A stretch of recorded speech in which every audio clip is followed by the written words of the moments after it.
જૂનાગઢમાં આવેલા માંગરોળ બંદર ખાતે દરિયામાં ગણેશજીની નાની મૂર્તિઓનું વિસર્જન કરવામાં આવ્યું હતું।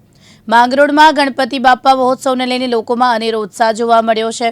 ગણેશ ચતુર્થીના દિવસે નગરમાં વિવિધ શહેરી વિસ્તારોમાં શ્રીજીની સ્થાપના કરી ધર્મોલ્લાસ સાથે ઉજવણી કર્યા બાદ 7મા દિવસે શહેરના સાર્વજનિક પંડાલોમાં ઘરોમાં સ્થાપન કરેલી દાદાની નાની મોટી મૂર્તિઓ ભક્તો દ્વારા ટ્રેક્ટર, ટ્રક કે કાર જેવી રિક્ષામાં વાહનોમાં શોભાયાત્રા યોજાઈ।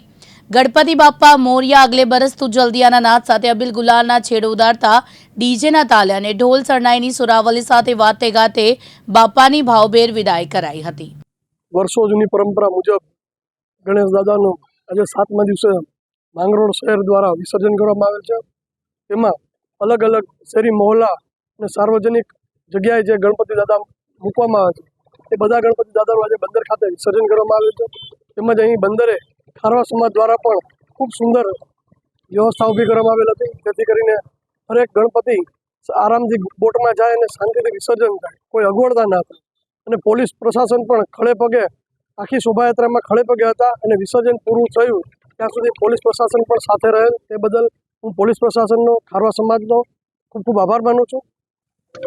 આજે ગણપતિજીના વિસર્જનનો 7મો દિવસ હતો।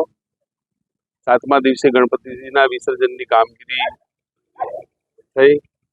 દેશમાં, સમગ્ર ભારતમાં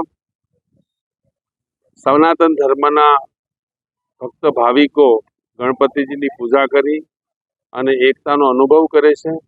ભારતીય સંસ્કૃતિ એના દ્વારા ઉજાગર થાય છે।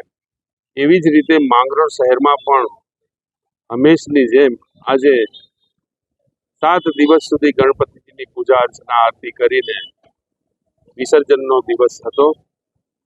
ખૂબ જ બહોળી સંખ્યામાં સમગ્ર માંગરોળના અને આસપાસના ગામડાના લોકો દ્વારા માંગરોળના દરિયા કિનારે આવી ખારવા સમાજનું જે આયોજન છે, હોડી અને બોટ મારફત મૂર્તિની દરિયામાં લઈ જઈને વિસર્જન કરવામાં આવ્યું।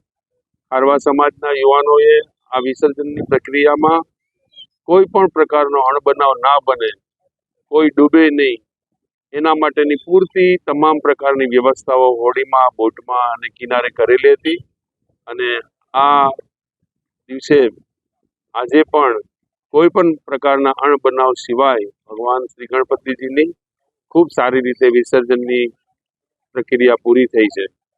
હું આ પ્રસંગે સમસ્ત માંગરોળ સમાજના, હિન્દુ સમાજના અગ્રણીઓ, પોલીસ ડિપાર્ટમેન્ટ અને અન્ય સાથીદારોનું હું હૃદયથી આભાર માનું છું।